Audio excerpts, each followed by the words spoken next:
Hello बच्चों, तो हमने अपना टॉपिक स्टार्ट किया था issue of debenture for consideration other than cash. तो उसमें प्रॉब्लम है आपकी क्वेश्चन नंबर 20 पे आओ। क्वेश्चन नंबर 20 कह रहा है रोमी लिमिटेड ने एक्वायर करी एसेट 20 लाख की। तो 20 लाख की आपने एसेट एक्वायर करी और 2 लाख की लाइबिलिटी एक्वायर करी। तो एसेट में से लाइबिलिटी क्या होती है? माइनस। तो 20 लाख में से 2 लाख माइनस करो तो हमें उसे कितने रुपए देने चाहिए? 18 लाख रुपीस हमें उसे देने चाहिए। ठीक है, पर क्वेश्चन में आके लिखा हुआ ही नहीं है कि हम परचेज कंसिडरेशन उसे कितना दे रहे हैं। ठीक है ना, हमें नंबर ऑफ डिवेंचर दे रखे हैं, क्योंकि कल मैंने क्वेश्चन कराया था क्वेश्चन नंबर 22, तो उसमें भी परचेज कंसिडरेशन गिवन नहीं था पर नंबर ऑफ डिवेंचर्स गिवन थे। अब क्वेश्चन नंबर 20 के अंदर आके लिखा है कि हमने 8% डिवेंचर इशू करे 10% डिस्काउंट में एज परचेज कंसिडरेशन। तो नंबर ऑफ डिवेंचर्स भी नहीं है।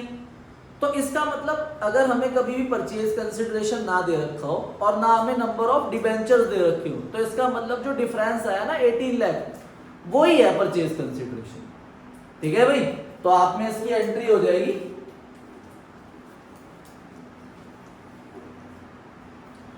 ठीक है, sundry asset account debit 20 lakh rupees, to liability account 2 lakh रुपए और 2K एंटरप्राइजेस 18 लाख रुपीस आ जाएगा। यही परचेज कंसिडरेशन है। ठीक है, 18 लाख रुपीस ही आपने उसे एज अ परचेज कंसिडरेशन दे दिया और अब आप उसे दे रहे हो डिबेंचर्स, वो भी किस पे? डिस्काउंट पे। तो आपको नंबर कैलकुलेट करने पड़ेंगे। 18 lakh divide by 100 minus discount, तो नंबर ऑफ डिबेंचर आ गया 20,000 रुपए। और डिस्काउंट क्या होता है, क्रेडिट या डेबिट? डेबिट होता है। तो अगली एंट्री होगी K enterprises account debit 18 lakh, discount on issue of debenture account debit to debenture account. अब डिबेंचर क्या है, कौन सी वैल्यू आती है?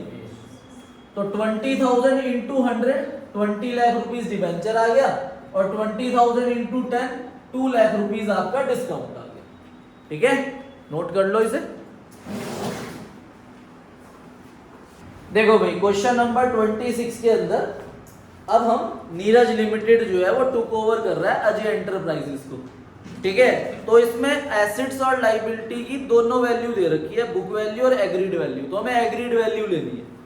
ठीक है, तो हमारे पास बिल्डिंग है 35, plant and machinery 8, stock 4, trade receivable 4। तो सारी एसेट का हमने जब सम करा तो वो एसेट का सम आया आपका कितना आया था? एसेट का सम 51 लाख रुपीस एसेट आई थी और 4 लाख की आपकी लाइबिलिटी थी। तो एसेट में से लाइबिलिटी माइनस करो तो हमें 47 लाख रुपीस देने चाहिए उसे। कितने देने चाहिए? 47 लाख।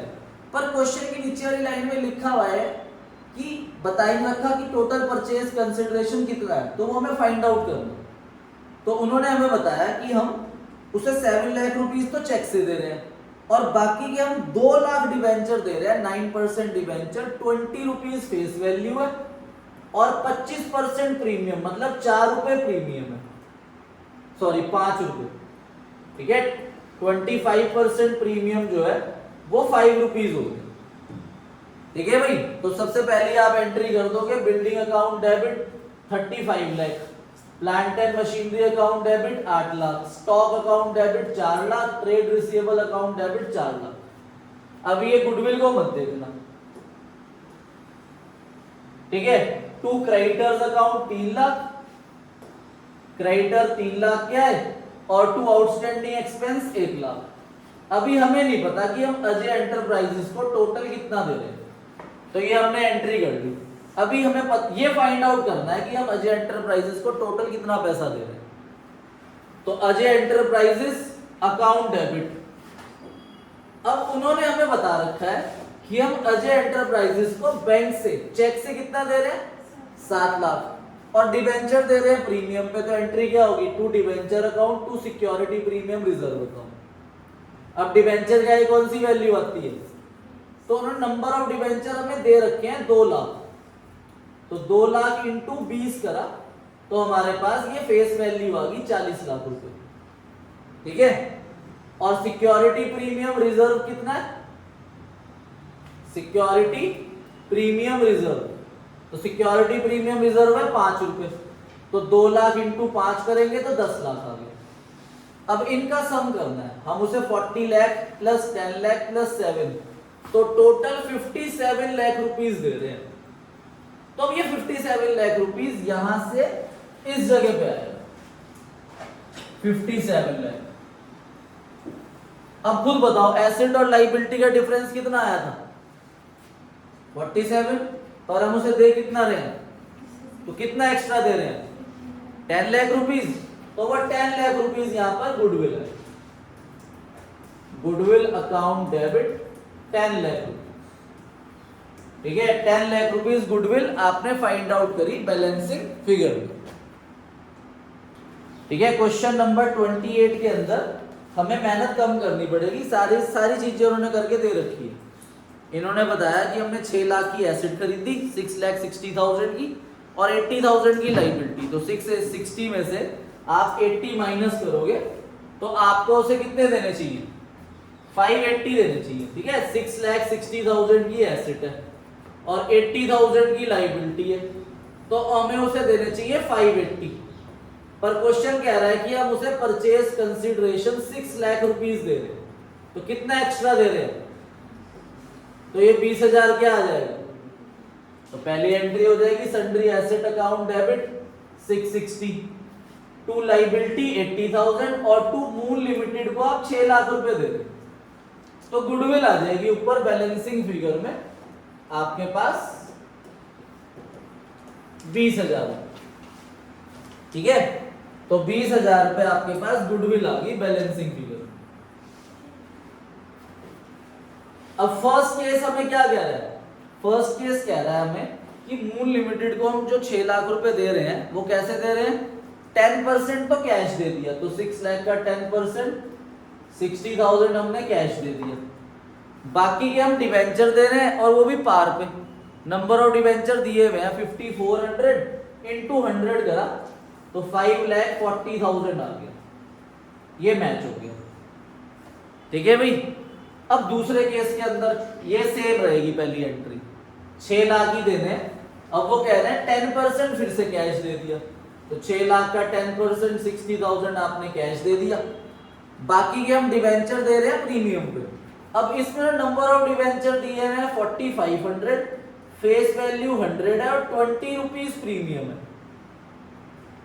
अब डिवेंचर है कौन सी वैल्यू आती है, तो 4500 इंटू 100 4,50,000 और 4500 इंटू 20 कितना होता है 90,000, तो ये भी मैच हो गया। ठीक है,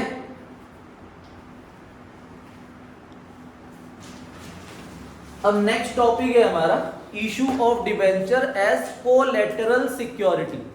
ठीक है, कोलैटरल सिक्योरिटी के लिए हमने डिवेंचर इशू कर,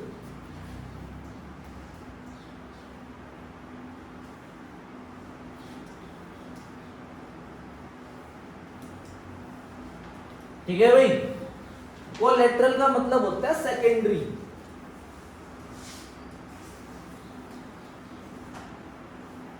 ठीक है, जैसे मान लो ये एक कंपनी है, हम कंपनी के अकॉर्डिंगली तो कर रहे हैं, अब कंपनी को फंड चाहिए, पैसा चाहिए, तो कंपनी डिवेंचर इशू कर रही है इस चैप्टर के अंदर, है ना।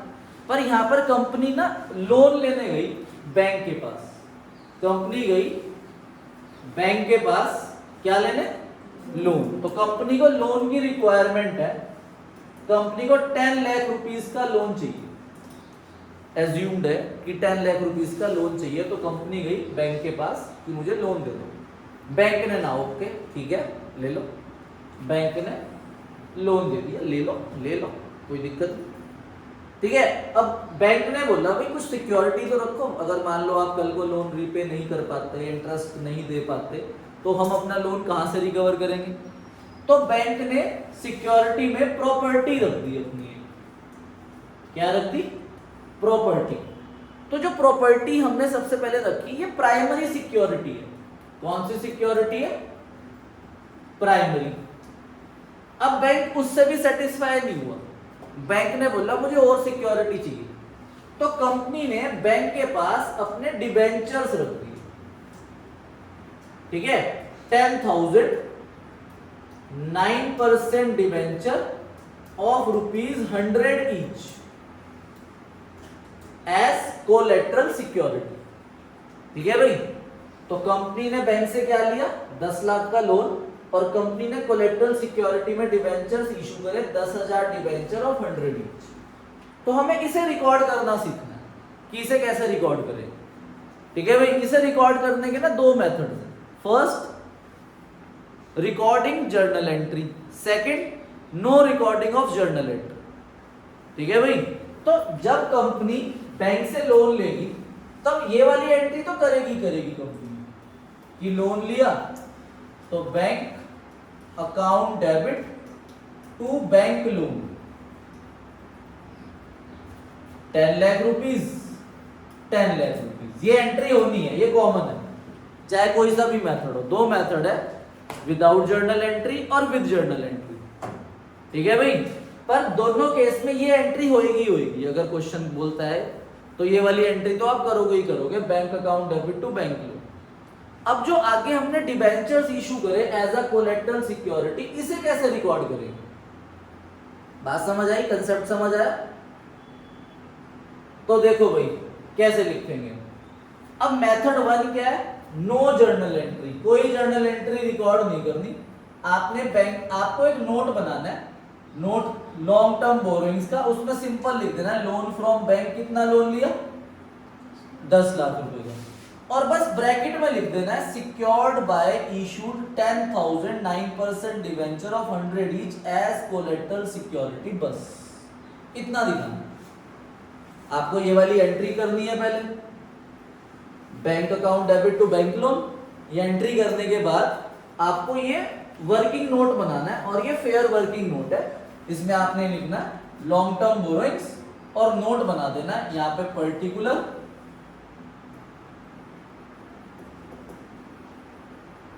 और यहाँ पर अमाउंट, कितना लोन लिया बैंक से, 10 लाख का, और ब्रैकेट में लिख देना secured by issue 10,000 9% debenture of 100 each as collateral security.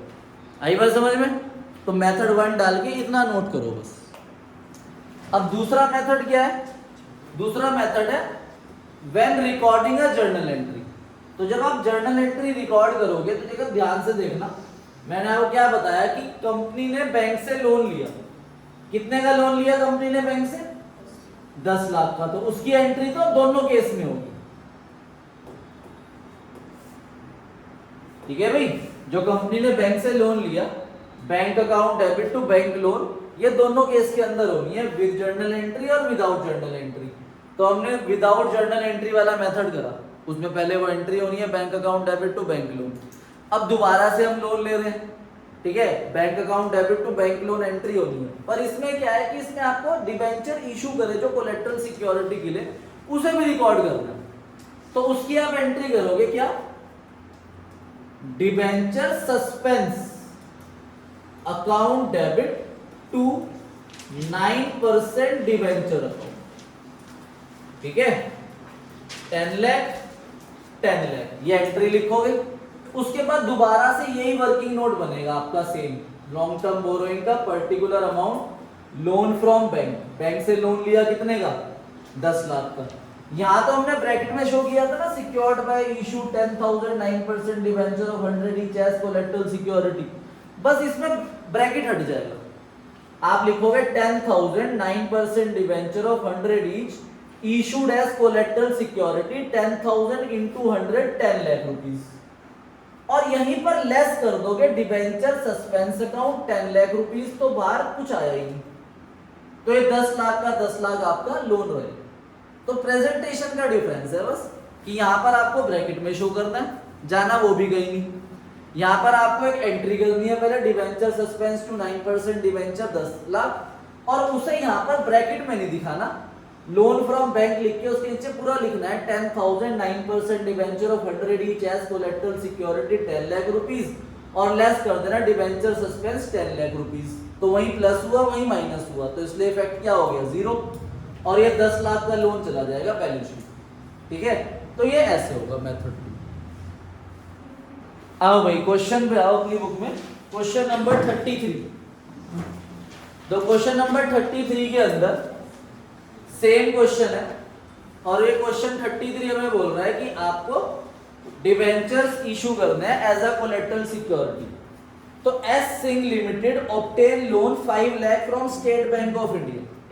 ठीक है, कंपनी ने 5 लाख रुपीस का लोन लिया स्टेट बैंक ऑफ इंडिया से और 10% पर एनम इंटरेस्ट देंगे। उस इंटरेस्ट का हमें कोई लेना नहीं है। तो आपने 5 लाख का लोन लिया तो आप एंट्री क्या करोगे, आपके पास लोन आया, bank account debit to loan from State Bank of India. तो आपने 5 लाख का लोन ले लिया बैंक से। ठीक है भाई, जब आपने 5 लाख का लोन लिया तो बैंक ने कहा कि हमें कोलेटरल सिक्योरिटी चाहिए। देखो उन्होंने आगे क्या लिखा है, the company issued ₹7,50,000 10% debenture of 100 each in favour of State Bank of India as collateral security. तो 7.5 लाख रुपए के डिवेंचर इशू करे। तो अगर मैं नंबर ऑफ डिवेंचर आपसे पूछूं तो आप कितने बताओगे, ₹7,50,000 को 100 से डिवाइड कर दोगे। तो हमने 7,500 डिवेंचर्स इशू करे एज अ कोलेटरल सिक्योरिटी। अब नीचे दोनों मेथड लिखे हैं। तो ए पॉइंट क्या कह रहा है, company decide not to record the issue of debenture, मतलब no journal entry, journal entry नहीं करनी, सीधा बताओ कि डिवेंचरों को ऐसे रिकॉर्ड करेगी। और बी पॉइंट कह रहा है कंपनी डिसाइड कर रही है कि वो रिकॉर्ड करेगी इशू ऑफ डिवेंचर को, तो वो डिवेंचर सस्पेंस वाली एंट्री होगी। तो पहले आप ए हेडिंग डालोगे, इसमें तो रिकॉर्ड नहीं करना ना, तो इसमें सिंपल आप नोट बना दोगे लॉन्ग टर्म बोरोइंग्स का, लॉन्ग टर्म बोरोइंग्स, और यहां लिख दोगे loan from State Bank of India 5 lakh rupees. 5 lakh rupees का आपने लोन लिया और कितने डिवेंचर इशू करे, 7,500। तो यहां ब्रैकेट में लिख दोगे 7,500 10% debenture of ₹100 each issued as collateral security। आपने इस लोन के बदले कोलेटरल सिक्योरिटी में 7.5 लाख के डिवेंचर इशू करे। तो पहला तो ये हो जाएगा। ठीक है, ये एंट्री कॉमन रहेगी, bank account debit to loan from State Bank of India. फिर बी केस, बी में वो कह रहे हैं कि आपको रिकॉर्ड करना है इशू ऑफ डिवेंचर्स को। तो आप पहले एक एंट्री पास करोगे, debenture suspense account debit to 10% debenture account 7,50,000 7,50,000। ठीक है, और फिर आप ये नोट बनाओगे लॉन्ग टर्म बोरोइंग का। ठीक है भाई, लॉन्ग टर्म बोरोइंग्स, फिर से लिखोगे loan from State Bank of India 5 lakh. 5 lakh का आपने लोन लिया और फिर आप लिख दोगे इसके नीचे 7,500 10% debenture of ₹100 each issued as collateral security। 7,500 into 100 7.5 lakh लिखोगे और यहीं पर लेस करके दिखा दोगे डिवेंचर सस्पेंस अकाउंट 7.5 लाख। तो यहीं पर वो प्लस हुआ, यहीं पर माइनस हुआ, इसलिए बाहर कुछ नहीं आया और ये 5 लाख रुपया बैलेंस शीट में लॉन्ग टर्म बोरोइंग के आगे लिख दोगे 5 लाख रुपीस। क्लियर है? ठीक है, तो ऐसे शो करना है। देखो भाई, अब हम टॉपिक कर रहे हैं, छोटा टॉपिक है, issue of debentures to promoters. Promoters कौन होते हैं? प्रमोटर्स वो होते हैं जो कंपनी को सेटअप करते हैं, जो कंपनी को बनाते हैं, जो सारे काम करते हैं कंपनी के। कंपनी सेटअप होने से पहले डॉक्यूमेंट्स पूरे करने पड़ते हैं, लाइसेंस वगैरह लेना पड़ता है, मिनिस्ट्री ऑफ कॉर्पोरेट अफेयर्स में रजिस्टर कराना पड़ता है, गवर्नमेंट की बहुत सारी फॉर्मेलिटीज पूरी करनी पड़ती है, तब जाके कंपनी सेटअप होती है। तो ये सब काम कौन करेगा? प्रमोटर्स करते हैं। तो प्रमोटर्स ये सब काम करने कंपनी से क्या लेते हैं, कमीशन, अपनी सर्विसेज के लिए कुछ भी। तो कंपनी उस सर्विसेज के बदले प्रमोटर्स को डिबेंचर दे रही है। तो हमारे टॉपिक का नाम क्या है, issue of debentures to promoters. ठीक है, तो अगर हम प्रमोटर्स को दे रहे हैं तो हम एंट्री करेंगे incorporation expense account debit to promoter account, ये पहली एंट्री होगी। फिर हमने उसे डिबेंचर दे दिया तो promoters account debit to debenture account, ये एंट्री हो जाएगी। ठीक है भाई, तो बस ये दो एंट्री होगी। पहली इनकॉर्पोरेशन एक्सपेंस, इनकॉर्पोरेशन एक्सपेंस का दूसरा नाम प्रिलिमिनरी एक्सपेंस भी होता है। तो incorporation expense account debit to promoters account या preliminary expense account debit to promoters account भी कर सकते हो। फिर आपने उन्हें डिबेंचर दे दिए तो promoter account debit to debenture account. आपकी बुक में क्वेश्चन है एक छोटा सा इसका, क्वेश्चन नंबर 31, एक मिनट रीड कर लो, सॉरी 31 नहीं है 17 है, पेज नंबर 9.78। सिंपल सा है, अमृत लिमिटेड ने इशू करे, पुरानी बुक में नहीं है, अमृत लिमिटेड ने इशू करे 1006% debenture of 100 each to Amrit and Bhaskar promoter each, दोनों को दिए 1000। तो टोटल डिबेंचर कितने इशू करे, 2000। अरे क्या हो गया देवांश, तो घुस गया तो बुक के अंदर। ठीक है, तो 1000 दोनों को इशू करे, तो 2000 डिबेंचर्स इशू करे और एक डिबेंचर 100 रुपीज का है, तो 2000 इंटू 100 कितना हो गया, 2 लाख। तो पहली एंट्री कर दोगे incorporation expense account debit to promoters account 2 lakh rupees, to promoters account 2 lakh.